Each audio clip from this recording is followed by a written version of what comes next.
네, 우리 시간 함께 말씀 볼까요? 말씀은 사도행전 15장 36절에서부터 41절까지 말씀을 함께 보겠습니다. 사도행전이고요. 15장 36절에서 41절 말씀을 함께 보겠습니다. 나눠드린 프린트물 보시면은 이제 거기 나와 있는 말씀이 많이 없을 때는 성경을 많이 찾는다는 얘기, 우리 본문을 많이 찾는다라는 얘기고, 거기 나눠드린 프린트물에 성경 말씀이 많이 적혀 있으면은 본문보다는 따로 프린트물을 많이 본다라는 이야기니까요. 오늘은 우리가 사도행전 15장, 16장을 중심으로 좀 많이 찾아볼 거예요.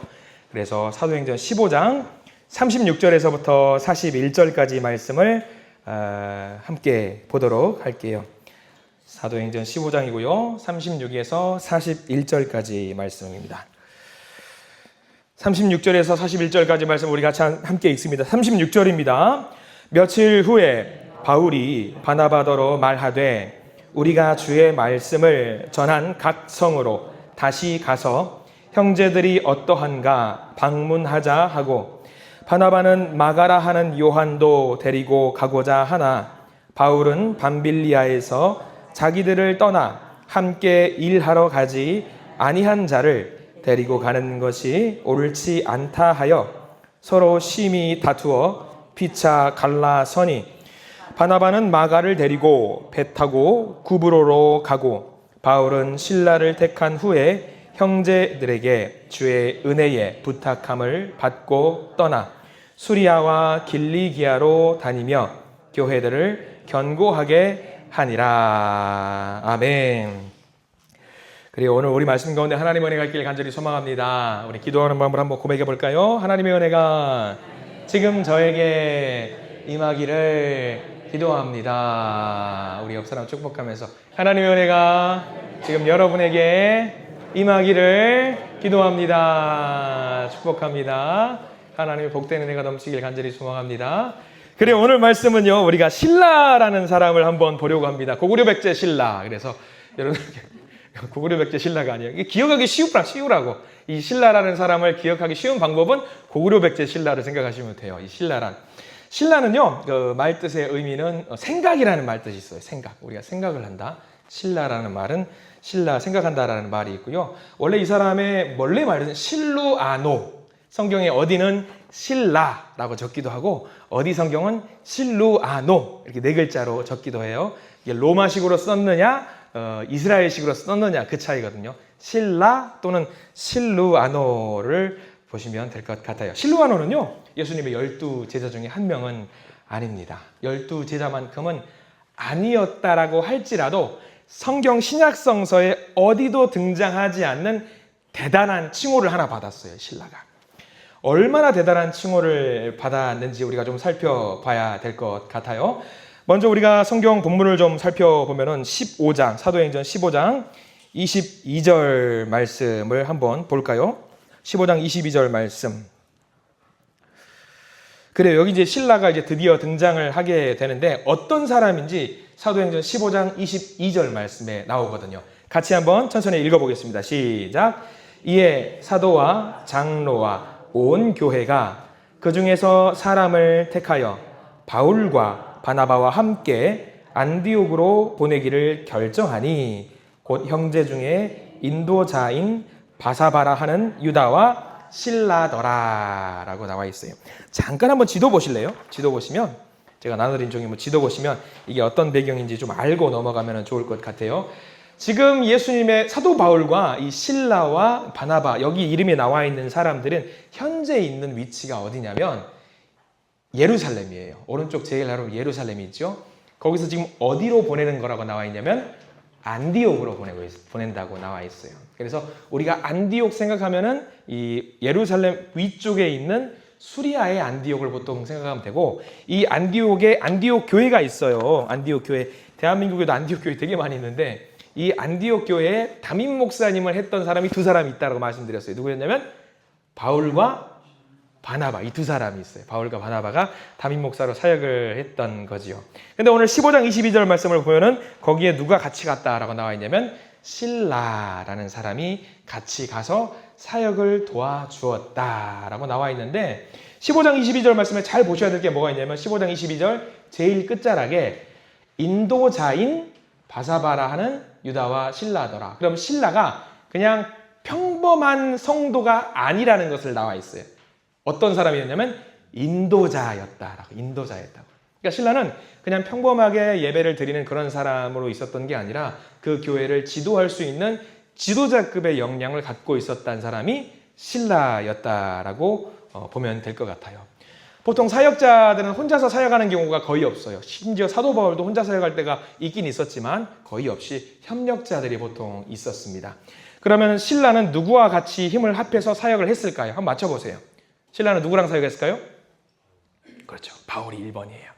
근데 바울 혼자만 사역을 같이 한 게 아니라 나중에 조금 이따 보겠지만 바울이 노년에 이제 바울이 죽고 나서 바울이 이제 순교 당하고 나서는 또 누구랑 같이 사역을 하냐면 베드로와 같은 사도들하고도 같이 사역을 하는 사람이에요. 그러니까 누구 특정한 사람이랑 사역을 같이 했던 것이 아니라 굉장히 다양한 사람들과 함께 협력을 했던 다재다능했던 사람이 신라였다라고 보시면 될 것 같습니다. 바울은 가끔 이렇게 보면은요, 우리가 쭉 예수님을 만난 사람들이라는 제목으로 쭉 말씀을 보다 보면은 가끔 저한테 바울은 너무 부러울 때가 있어요. 왜냐하면 바울이 뭔가 사역을 하려고 할 때 하나님은 바울을 꼭 혼자 두지 않으셔요. 그래서 그 상황에 맞는 그 협력자들을 항상 붙여주시는 것을 보면서 야, 참 하나님의 섭리가 대단하고 하나님께서 바울을 크게 쓰시는구나 라는 생각을 할 때가 있거든요. 가끔 저한테도 그런 말씀을 하세요. 우리 윤 목사님 크게 사역을 하실 것 같다라는 말씀을 하실 때가 있어요. 제가 사역을 처음 시작할 때도 말씀드렸지만 저 꿈이 진짜 커요. 굉장히 큰 꿈을 가지고 있어요. 근데 그 큰 꿈을 가지고 있을 수 있는 이유가 사도 바울하고 똑같아요. 하나님이 소중한 사역자를 저한테 붙여주실 것이라는 믿음이 있거든요. 그게 여러분들일 줄 믿습니다. 누가 아멘 안 하셨어요? 자, 그분한테 아멘 나올 때까지 기도할 거예요. 함께 그래서 여러분 사역하실 때도 혼자 끙끙대지 마세요. 혼자 하기 어려우시면 기도하셔요. 하나님, 사도 바울처럼 저도 사람 좀 붙여주십시오. 그러면은요 일이 되게 만들어 주셔요, 하나님이. 그래서 혼자 끙끙대지 마시기 부탁을 드리고요. 신라가 이렇게 사도 바울 옆에서 열심히 사역을 했어요. 사도 바울 옆에서 1차, 2차, 3차 전도 여행 전체 여행을 사도 바울과 같이 했던 사람 몇 명 있는데 그 중에 한 명이 신라라고 생각을 하시면 됩니다. 15장을 쭉 읽어보시면 혹시라도 여러분들 사도행전 15장을 읽어보면 4번 정도 등장을 해요. 그러니까 열심히 많이 사역을 도와주었다라고 우리가 봐도 될 것 같단 말이죠. 자, 그리고 하나만 더 볼까요? 사도행전 15장 32절 말씀을 한번 볼게요. 이 신라가 어떠한 사람이었는지 또 나와 있는 글자들이 있어요. 15장 32절 말씀 같이 한번 읽어보겠습니다. 시작! 유다와 신라도 선지자라 여러 말로 형제를 권면하고요 굳게 하고. 자, 여기는 놀라운 단어가 하나가 나와 있지요. 어떤 단어가 나와 있어요? 선지자라는 단어를 썼어요. 선지자. 여기 나와 있는 선지자는 우리가 구약 성서에 봤던 엘리야나 엘리사라든가 사무엘 그런 선지자를 말하는 건 아닐 거예요. 왜냐하면 여러분들 신학적인 상식 중에 하나인데 선지자는 언제 끝났을까요? 예, 크게 말씀하셔도 돼요. 세례 요한으로 선지자는 끝이 났어요. 그래서 세례 요한 같은 경우는 신약 시대에서 활동을 한 사람이지만 구약의 마지막 선지자를 세례 요한이라고 그래요. 그래서 세례 요한 이후로는 선지자가 없어요. 왜 없을까요? 예수님이 나타나셨기 때문에 선지자가 필요가 없는 거예요, 이제. 그런데 굳이 여기서 예수님 한참 뒤의 시대에 선지자를 유다하고 신라라는 사람으로 직함을 넣었던 이유가 뭘까요, 여러분들? 진짜 선지자니까? 아니요. 그게 아니라 왜 선지자라는 직함을 넣었냐면 그만큼 열심히 했던 기도자였고 사역자였다라는 거예요. 사도행전을 누가 썼을까요, 여러분들? 누가가 썼어요. 누가는 직업이 뭐다? 의사다. 의사는 굉장히 논리적이고 자기가 본 것만 적어요. 사실만 적어요. 그러면 누가가 봤을 때에 선지자라고 굳이 신라를 적었던 이유는 뭐냐면 자기가 봤을 때에는 정말 열심히 사역하는 사람이더라 라는 생각이 들어서 반드시 여기다가 신라를 선지자라는 용어를 집어넣었던 거죠. 그만큼 대단한 사람이었어요. 선지자라는 칭호를 받은 사람이 12제자 중에 있어요, 없어요? 없어요. 없어요. 선지자라고 칭호를 받은 사람 없어요. 근데 12제자도 아닌데 신라에게 선지자더라라고 했다라는 것은 우리가 감히 추측컨대 12제자에 못지 않을 만큼 대단한 사역을 한 사람으로서 우리는 신라를 기억을 해도 된다라고 하는 거죠. 자, 이 사람이 얼마나 대단한 일을 했는지 조금 살펴보려고 합니다. 사도 바울이 1차 전도 여행, 우리가 나눠드린 지도는 2차 전도 여행이에요. 뭐 비슷하긴 하지만 큰 차이 없어요. 1차 전도 여행을 다 돌고 오니까 예루살렘에 다들 모여가지고 회의를 하기 시작했어요. 이게 전체 행사를 끝나고 나면은 무엇이 잘 됐고 무엇이 안 됐고 강평회 같은 걸 하잖아요. 1차 전도 여행을 마무리할 때쯤에 예루살렘에 사도들의 회의가 열려요. 어떤 회의가 열렸냐면 교회가 막 태동하다 보니까 여러 가지 궁금한 것들이 많이 생기는 거예요. 이게 맞아요? 저게 맞아요? 아니면 그게 맞아요? 이게 맞아요? 이런 궁금증이 많이 생겼을 거 아니에요. 지금 우리들은 그 모든 어떤 교리들을 다 정리가 되어 있는 대로 받아 먹기만 하면 되니까 우리는 되게 편해요. 근데 초대교회에 있을 때에는 그런 교리들이 정리가 되어 있지 않아요. 그렇기 때문에 1차 전도 여행을 끝나고 돌아오니까 사람들이 막 물어보는 거예요. 이거는 맞냐? 저거는 맞냐? 이때 당시 이렇게 하는 게 맞냐라고 물어보는데 그것을 정리할 필요가 있어서 예루살렘에 모두 모여서 한번 회의를 하게 되었어요. 1차 그 사도 회의에서 제일 큰 문제가 어떤 문제였냐면 할례 문제였어요. 할례는 누가 받는 거죠? 구약 성서에 하나님한테 택함 받은 백성이 할례를 통해 가지고 이게 우리가 나는 택함 받은 백성이다라는 결단을 하는 거잖아요. 근데 이 할례가 이제 문제가 됐던 게 왜 그러냐면 이스라엘 백성들이 그대로 자라면서 할례 받는 건 전혀 문제가 안 되는데 이 복음이 어디까지 전해졌냐면 멀리 로마까지 전해졌어요. 근데 그리스 로마 이방인들은 할례를 받을까요? 안 받을까요? 그 사람들은 할례를 몰라요. 왜 받아야 되는지 모르는 거예요. 근데 복음은 전하는데 예수님은 믿는데 할례를 받아야 되는지 안 받아야 되는지 이스라엘 사람들은 당연히 받는 걸로 생각을 하는데 저쪽 사람들은 안 받는 거예요. 그러니까 문제가 되죠. 그래서 교통정리를 했죠. 저는 이 말이 굉장히 좋아하는데 늘 가끔 우리 성도님들은 또 그런 말을 쓰는 것이 있어요. 이때 내린 사도들의 결론이 그거였어요. 무엇이 중한디? 믿으면 됐지 무엇이 중한디? 이거였어요. 할례가 무엇이 중한디? 예수 믿으면 됐지. 그것을 결론으로 내려가지고 전국에 있는 모든 교회에다가 이제 편지를 써서 거기다 적어요. 무엇이 중한디? 라고 써서 편지를 보내요. 그 일을 하는 거예요. 그러면 그거를 적으려면 굉장히 중요한 문서예요. 이 공문이거든요. 5글자밖에 무엇이 중한디밖에 안 적혀 있어도 이게 중요한 문서잖아요. 그럼 이거 책임지고 각 교회에 보내는 일을 해야 돼요. 그걸 누가 했을까요? 신라가 했어요. 네, 신라가 했어요. 아니 정말로 그 편지에 무엇이 중한디 적혀 있는 건 아니에요. 헬라어로 적혀 있었을 거예요. 제 생각이에요. 우리 목사님 좀 이상하다. 좀 그렇게 생각하지 마시고. 아무튼 그래요. 그런 중요한 일들을 신라가 감당을 했던 거지요. 지금처럼 뭐 카톡이 있어요, 전화가 왔어요, 뭐 이메일이 있어요. 그런 거 있으면 참 좋을 거 아니에요. 근데 이때는 그런 것이 없었기 때문에 봉인되어 있는 두루마리 어떤 문서를 가지고 가서 전해주면서 자, 우리는 중요한 걸 합시다.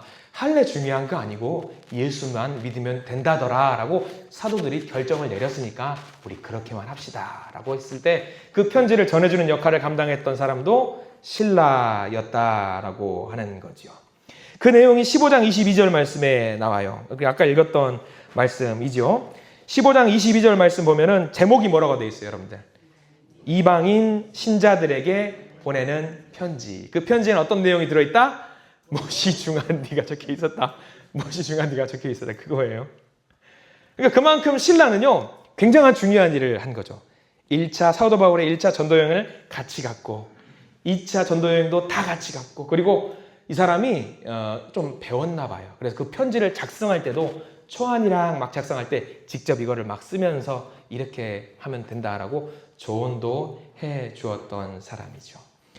그리고 이렇게 할 수 있었던 이유 중에 하나가 막 여기저기 이동해야 되잖아요. 이동하려면은 그때 당시에 이것만 갖고 있으면은 프리패스예요.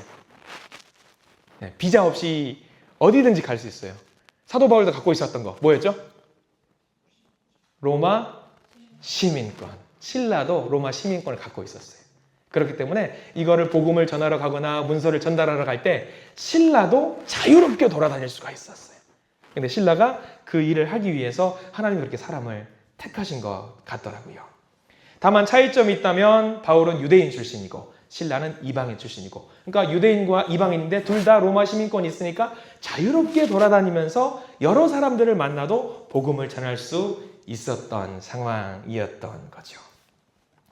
자, 그런데 이제 좀 이야기를 좀 나가볼게요. 이렇게 전도 사역을 하는 가운데 중요한 사람을 한 명을 만나게 됩니다. 16장 1절 말씀을 같이 한번 볼까요? 누군지 아시겠죠? 제목 보면 나와 있어요. 16장 1절에 제목이 누가 나왔냐? 제목은 바울이 디모데를 데리고 가다라고 나와 있어요. 1절 말씀 같이 한번 읽어볼게요. 시작. 바울이 더베와 루스드라에도 이름에 거기 디모데라 하는 제자가 있으니 그 어머니는 믿는 유대 여자요 아버지는 헬라인이라 라고 해서 디모데가 드디어 등장을 합니다. 디모데는 어떤 사람이에요? 굉장히 중요한 사람이에요. 디모데를 보통 우리가 사도 바울의 뭐라고 해요? 아들. 예. 낳은 아들이 아니라 영적인 아들이라고 하죠. 영적인 아들. 그러면 얼마나 대단한 사람일 거예요. 믿음으로 훈련이 된 사람이고 사도 바울에서 영적인 훈련을 지도를 받았던 사람이기 때문에 굉장히 중요한 역할을 감당을 나중에도 합니다. 근데 중요한 거는 우리가 사도 바울을 통해서 디모데에게 영적으로 영향을 많이 주었다라고 생각을 하잖아요. 근데 1차, 2차 전도 여행 때 사도 바울을 그림자처럼 따라다녔던 사람이 누구라고 말씀드렸어요, 방금? 신라. 그러면 사도 바울이 영적으로 영향을 줄 때에 신라는 멀거니 쳐다만 보고 있었을까요? 안 그랬어요. 신라도 똑같이 사도 바울을 통해서 사도 바울과 함께 디모데에게 영향을 주었던 사람이 바로 신라입니다. 근데 우리는 기억하기를 사도 바울만 기억을 해요. 신라는 기억을 하지 않는 경우가 있어요. 그만큼 신라도 대단한 역할을 했다라는 것을 우리가 잘 알아야 됩니다. 그리고 한 명의 캐릭터가 더 등장을 합니다. 16장 10절 말씀을 한번 볼게요. 여기는 단어를 잘 봐야 돼요. 여기서부터 누가 등장을 하거든요. 누가 등장을 하는지 한번 볼게요. 10절 시작. 바울이 그 환상을 보았을 때 우리가 곧 마게도냐로 떠나기를 힘쓰니 이는 하나님이 저 사람들에게 복음을 전하라고 우리를 부르신 줄로 인정함이러라. 여기부터 누가 등장할까요? 제일 끝에 힌트는 우리를 부르신 줄로 인정함이러라. 누구예요? 사람 이름이 우리는 아닐 거 아니에요. 누가 등장할까요? 제가 방금 말씀드렸잖아요. 누가 등장할까요? 누가가 등장한다고요. 누가가 등장한다고요. 누가 등장하는 게 아니라 누가가 등장한다니까요. 여기 나와 있는 우리라고 하는 것은 뭐예요? 나를 포함한. 그럼 우리는 난데 사도행전의 저자가 누구죠? 누가예요. 16장부터 이제 그 일행이 4명이 돼요. 사도 바울과 신라와 누가와 바나바와 이 4명이 한 팀을 이루어서 복음을 전하게 됩니다. 그래서 여기 그 전에는 16장 10절 이전에는 우리라는 표현이 안 나와요. 그 우리도 다른 사람을 지칭하는 우리가 나오긴 하는데 16장 전까지는 16장 10절 전까지는 그들 또는 뭐 바울의 무리들 뭐 이런 식으로 나오는데 16장 10절부터는 이제 어떤 표현이 등장하는 우리들 이런 표현이 등장해요. 이게 4명이 한 팀을 이루어서 이제 복음을 전하게 되는 거죠. 그리고 이제 누가가 전도 여행을 하면서 만나는 보죠. 이제 누가를 만나게 되는 계기들이 좀 있어요. 지도를 한번 볼까요? 어디서 만나게 되냐면 대략 그냥 알고만 있자라는 차원에서 하는 거예요. 화살표가 오른쪽 예루살렘부터 보시죠. 예루살렘부터 보시면은 예루살렘에서 위로 안디옥으로 넘어가요. 안디옥에서 쭉 위로 더 가서 더베, 루스드라, 여기서 드로아로 넘어가죠. 드로아에서 누구 만났다고 방금 말씀드렸냐면 누가를 거기서 만나서 사역을 전하게 되는 거죠. 드로아가 여기 있다라는 것만 알고 있으면 돼요. 근데 드로아 지역에서 누가를 만나기 이전이에요. 누가를 안 만났어요, 아직. 드로아 지역에서 복음을 전하다가 사도 바울이 문제가 생겼어요. 여러분들 사도 바울은 걸어다니는 뭐였죠? 종합병원이었어요. 아픈 데가 많아요. 그래서 드로아 지역에서 복음을 전하다가 좀 체력이 고갈되었는지 간질이 발생을 해요. 심각한 병이 발생을 되죠. 그러면 그 자리에서 디모데는 아직 좀 어렸었고 그때 당시 17세, 18세 됐었고 그러면 옆에서 사도 바울을 돌봐줄 수 있었던 사람이 실라였어요. 실라가 사도 바울을 열심히 도와주려고 했는데 간질이 생기니까 어떻게 할 줄 모르고 해가지고 알아보다가 근처에 사는 누구를 데려왔을까? 누가를 데려온 거예요. 의사를 거기서 데려온 거예요. 네. 근데 여기서부터는 사실이 아니에요. 여기서 만남이 가능하게 했는데 저는 이제 상상을 하는 거예요. 늘 이렇게 재밌는 상상을 하면은 기억하기 쉬우니까. 이건 이제 신라가 이제 의사를 찾다가 어디 가니까 누가가 있다는 거예요. 의사 선생님이 있다는 거예요. 그래서 의사를 만나면서 데리고 오면서 대화를 하는 거죠. 아이고, 우리 같이 가는 일행 중에 사도 바울이라고 있는데 좀 몸이 아픕니다. 빨리 가봅시다. 그래요, 냉큼 가봅시다. 가방 챙겨서 딱 가는데, 근데 어디서 오셨습니까? 물어보니까, 신라가 누구한테 물어보는 거죠.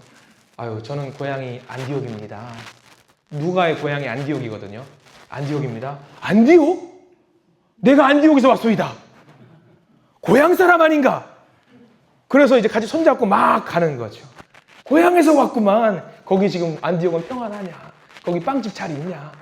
빵집, 연탄집 아저씨 잘 있냐? 막 그렇게 물어보면서 다정하게 바울을 만나고 자연스럽게 서로 교제가 이루어지면서 하나님의 말씀을 주거니 받거니 하면서 나도 복음을 전해야 되겠다라는 팀을 또 하나 꾸릴 수 있었겠다라는 상상을 해봐요. 제가 아팠으니까 데리고 오면서. 왜 우리도 고향 사람 만나면 괜히 반갑잖아요. 사투리 쓰면은 누가 안디옥 지역의 사투리를 쓰니까 이야기하다 반가워가지고 서로 얼싸안고 그럴 수도 있었을 것 같다라는 생각을 해보는 거죠. 그러니까 중요한 것은 사도 바울이 그렇게 아픈 상황 속에서도 이 실라라는 사람이 굉장히 크게 도움을 주어서 사역을 바르게 전할 수 있는 상황이 되었다라는 것을 우리가 잘 알았으면 좋겠다라는 거죠. 누가가 사도 바울에게 엮일 수 있었던 것도 실라로 인해서 그렇게 되었다라는 거죠. 이렇게 사도 바울을 1차부터 2차, 3차까지 전도할 수 있는 손과 발이 되어준 고마운 동역자 실라. 그래서 오늘 본문을 좀 더 볼 거예요. 실라가 어떤 사람이었는지 여러분들이 잘 아는 사건이 하나 등장합니다. 16장 16절 성경책 보십시오. 16장 16절 여러분들이 잘 아는 사건이 등장을 합니다. 자, 16장 16절 읽겠습니다. 시작.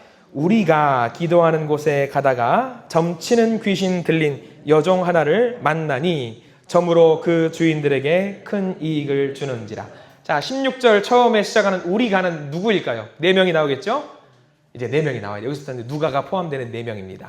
근데 여기 보니까 점을 쳐서 그 돈을 받아가지고 그 돈을 주인에게 주는 여인을 만나는 거죠. 귀신 들린 여종이라고 하는 여인을 만나게 되는데 바울과 실라와 디모데와 누가가 이렇게 복음을 전하다가 귀신 들린 여종을 만나서 복음을 전하는데 여러분 이 장면은요 16절부터 이 장면은요 그렇게 생각하면 되는 거예요. 제가 만약에 어디 뭐랄까요 울산 여기 가서 복음을 전해요. 우리 성도님들이랑 같이 가서 예배를 드린다고 상상을 해보는 거예요. 그럼 이제 울산역 앞에서 제가 복음을 전하는데 우리 교회 성도님들 다 앉아가지고 옹기종기 모여가지고 말씀을 전하고 듣다가 아멘 아멘 하면서 듣는데 한 구석탱이에서 한 여자가 등장해서 같이 앉으면서 아멘 아멘 하는 거예요. 좋아요. 뭐 또 와서 예배 드리는 사람인가 보다 싶은데 그 사람이 소리를 지르는 거예요. 저한테. 뭐라고 소리 지르냐면 당신은 하나님의 종입니다. 당신은 하나님의 종입니다. 소리를 질러요. 그럼 여러분들 예배 드리는데 방해돼요? 안 돼요? 당연히 방해되죠. 말씀을 전하려고 하는데 한 여자가 머리 다 풀어헤쳐가지고 당신은 하나님의 종입니다. 그러면은 방해가 됩니다. 근데 저는 기분이 어때요? 기분이 좋죠. 웬 여자가 머리 풀어헤친 여자가 와가지고 하나님의 종이라고 하니까 저는 얼마나 기분이 좋겠어요. 처음에는 사도 바울에게 복음을 전하다가 웬 여자가 이렇게 따라다니니까 처음엔 좋았어요. 그게 16장 17절 말씀이거든요. 17절 말씀 한번 읽어보면 이 상황이 이해가 될 텐데 17절 읽어보겠습니다. 시작. 그가 바울과 우리를 따라와 소리질러 이르되 이 사람들은 지극히 높은 하나님의 종으로서 구원의 길을 너희에게 전하는 자라 하며. 그렇죠? 한 여자가 사도 바울한테 계속 쫄쫄쫄쫄 따라다니면서 당신은 지극히 높은 하나님의 종이고 구원의 길을 너희에게 전하는 자라 소리를 계속 지르는 거예요. 그 점쟁이 여자가. 그러니까 이제 사도 바울은 이제 미치고 환장을 누르시죠. 계속 따라다니니까 복음을 전해야 되는데 그걸 전할 수가 없으니까. 그래서 사도 바울이 이제 그걸 괴롭다라고 하면서 18절 말씀을 하는 거죠. 도저히 심히 괴로워서 18절 말씀을 읽어볼게요. 시작. 이같이 여러 날을 하는지라 바울이 심히 괴로워하여 돌이켜 그 귀신에게 이르되 예수 그리스도 이름으로 내가 내게 명하노니 그에게서 나오라 하니 귀신이 즉시 나오니라. 아멘. 사도 바울이 이제 그렇게 좋은 이야기 하다가 이제 귀신이 쫓겨나가니까 그 이야기 그 여자가 더 이상 안 하는 거죠. 그래서 복음을 전하게 됐어요. 근데 문제는 뭐냐면 그 여자가 귀신을 통해서 점을 봐주고 돈을 받고 그 돈을 자기가 쓰는 게 아니라 누굴 줘요? 주인에게 줘요. 그럼 그 주인 입장에서는 자기가 수익 사업을 하고 있는데 수익원이 막인 거예요. 그래서 주인이 화가 나가지고 관공서에다가 뭘 하는 거냐면 손해배상 청구 소송을 하는 거죠. 그래서 손해배상 청구 소송을 하는데 그래서 관공서에서 누구를 잡아가요? 사도 바울을 잡아가는 거예요. 이제. 사도 바울을 잡아가요. 귀신 나오라고 하니까 아멘이고 좋은 건데 이제 잡혀가는 상황이 된 거예요. 여기서 퀴즈. 잡혀갈 때 누가 잡혀가냐면 이때 있었던 4명이 바울과 실라, 디모데, 누가. 자, 바울과 실라, 디모데, 누가. 여기서 4명 중에 다 안 잡혀가고 2명만 잡혀가요. 바울과 왜 이렇게 잘하세요? 너무 잘하시는데 이거 좀 오타도 좀 다른 말 좀 할 줄 알았는데. 자, 안 잡아가는 이유는 모르겠어요. 성경에는 안 나와 있어요. 근데 저는 이거 나중에 보니까 이거 하나님이 역사하신 거다라는 생각이 들어요. 나중에 말씀드릴게요. 자, 바울과 실라가 잡혀가요. 그래서 둘이 흠칫 또 두들겨 맞고 감옥에 끌려가요. 고통을 같이 나누는 거죠. 바울과 실라가 눈물로서 같이 손잡고 의지하면서 감옥을 끌려갑니다. 그렇게 힘들면 투덜투덜 할 수 있는데 그러니까 실라가 거기서 뭐 했을까요, 여러분들? 거기서 뭐 했어요, 여러분? 성경 말씀 한번 볼까요? 16장 25절 한번 보고 이야기해 볼게요. 16장 25절 시작. 한밤중에 바울과 실라가 기도하고 하나님을 찬송하며 죄수들이 듣더라. 그렇게 흠씬 두들겨 맞았는데 감옥에서 이 사람들이 아이고 아프다 그 소리 하는 게 아니라 뭐 했어요? 찬송을 했다라는 거예요. 찬송을 했어요. 저는 우리 성도님들이 이 모습을 보고 힘들고 어려운 시련이 있을 때에 찬송하는 성도님 되시길 간절히 축원합니다. 찬송하면은요 하나님의 역사가 있어요. 그래서 오늘 말씀 속에서도 이제 그 역사가 이루어지죠. 여러분들 아실 겁니다. 그래서 찬송 소리가 나니까 예배를 드리니까 그때 무슨 일이 일어나면 감옥에서 지진이 발생하고 막 우르르 꽁꽁하면서 문이 다 열리고 난리가 나는 거죠. 그래서 간수가 돌아와 보니까 다 도망갔을 거라고 생각을 했는데 사도 바울도 도망갔을 거라고 생각했는데 와 보니까 바울이 도망갔어요? 안 갔어요? 안 갔어요. 바울과 실라가 그래서 간수가 스스로 자결하려고 했는데 멈추시오! 라고 하면서 나 안 도망갔소이다! 라고 해가지고 그 자리에 서서 죽지 마시오! 라고 하죠. 그래서 그 간수가 나 이제 어떻게 살면 되겠습니까? 라고 했을 때에 여러분들이 알고 있는 그 유명한 말씀 31절 말씀이죠. 시작. 이르되 주 예수를 믿으라. 그리하면 너와 내 집이 구원을 받으리라 하고 할렐루야. 이 말씀을 하는 거예요. 이 모든 사건을 경험한 사람이 바울과 실라. 그리고 이튿날 여전히 죄수예요. 이제 벌 받을 일만 남았어요.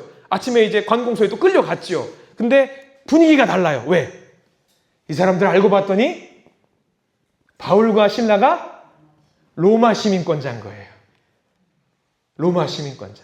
그래서 하나님이 어쩌면 이 4명 중에 2명을 가두게 만들었던 것 같다. 왜? 다음날 풀려날 걸 알고 하나님이 아시고. 이게 놀라운 역사죠. 그래서 오히려 바울과 실라 보고 우리가 잘못했으니까 봐주시라. 우리가 잘못 알고 당신을 때렸다. 당신을 감옥에 가뒀다라고 해서 바울과 실라가 여기서 풀려나가는 일이 있었던 거죠. 2차 전도 여행 중에 풀려났던 거죠. 자, 바울과 실라가 어떤 끈끈한 인연이 있다는 걸 여러분들 알게 되실 거예요. 이런 우여곡절 사연을 굉장히 많이 겪어요. 바울이 디모데를 만나면서, 그리고 바울이 누가를 만나게 되는 것, 그리고 바울이 이렇게 감옥에 갇혀가지고 풀려나고 또 간수를 또 구원하게 만드는 모든 일 가운데 바울이 누구와 함께 있었냐면 실라라는 사람과 함께 있었다라는 것을 우리가 알게 되는 거죠. 아마 바울은 병이 있었기 때문에 실라가 없었다라고 한다면 어땠을까 상상을 해보는 거예요. 누가도 만나지 못했을 테니까 어쩌면 그 병세가 더 악화되었을 수도 있었을 것이고, 디모데라고 하는 영적인 아들을 훈육하고 가르칠 때에 바울이 때로는 힘들 때에 옆에서 실라가 도와주기도 했었을 테니까 디모데를 만든 사람도 실라고, 이게 간수를 구원할 수 있었던 것, 놀라운 기적 사건을 보여주었던 것도 누구로 인해서 가능하게 되었냐면 실라라는 사람으로 인해서 가능하게 되었던 거죠. 바울과 실로아노의 관계를 어떤 목사님이 그렇게 말씀하시더라고요. 구약 성서로 굳이 비유하자면 어쩌면 여호수아와 갈렙과 같은 존재가 아니었겠는가 서로. 실로아노는 성경에 많이 등장하지 않고요. 마지막으로 등장하는 부분이 있다라고 한다면 제가 나눠드린 프린트물 성경 말씀 2번 성경 말씀에 있어요. 베드로전서 5장 12절 말씀이거든요. 2번 보면은 전혀 생뚱맞게 베드로전서예요. 베드로전서는 이제 사도 베드로가 쓴 거잖아요. 베드로전서 한번 말씀 읽어볼게요. 시작. 내가 신실한 형제로 아는 실로아노로 말미암아 너희에게 간단히 써서 권하고라고 하고 실로아노, 실라는 더 이상 등장하지 않아요. 그런데 여기서 베드로가 실라에게 무엇을 부탁했냐면 베드로전서라는 베드로후서라는 편지를 쓸 때에 자기가 쓰기도 했겠지만 글자를 쓰는 능력이 베드로가 좀 떨어졌어요. 여러분들 아실 거예요. 베드로는 출신이 뭐죠? 어부예요. 공부를 많이 한 사람이 아니에요. 그렇기 때문에 무언가 유럽이라든가 로마, 그리스 쪽에 편지를 써야 되려면 헬라어로 써야 될 때면은 공부를 좀 했던 사람이었던 실라를 대동해서 대필해 달라라고 글을 쓰는 경우가 있었던 거죠. 이렇게 사도 바울뿐만 아니라 베드로까지도 굉장히 많은 영향력을 행사했던 사람이 실라인데 우리는 실라가 누군지 잘 기억을 하지 못하는 경우가 있습니다. 많이 나오지 않는다라는 것은 겸손했다라는 것을 말하겠죠. 그만큼 뒤에서 열심히 조력을 했다라는 것을 말합니다. 그래서 실로아노는 그 마지막에 순교를 어떻게 했는지 기록에 나와 있지 않아요. 그 어디에도 기록에 나와 있지 않고 다만 로마 가톨릭에서는요 7월 13일을 실로아노 기념일로 지정해서 7월 13일 날 실로아노를 생각하면서 어떤 그런 추도 예배 같은 거를 드리고는 한다라고 하더라고요. 자, 우리 실라를 생각하면서 여러 가지 생각을 하겠죠. 1차 전도 여행, 2차 전도 여행, 그리고 빌립보의 감옥, 그리고 귀신 들린 여인을 어떤 도와주었던 것들, 그리고 흠씬 두들겨 맞았지만 그 가운데서도 여전히 찬양하고 예배드렸던 실라, 불평과 불만, 많은 것들이 있었겠지만 그 가운데서 불평, 불만을 다 내려놓고 하나님을 끊임없이 찬양하면서 사도들을 열심히 뒤에서 도왔던 사람이 실라. 우리가 그 사람을 그렇게 기억하면 참 좋을 것 같습니다.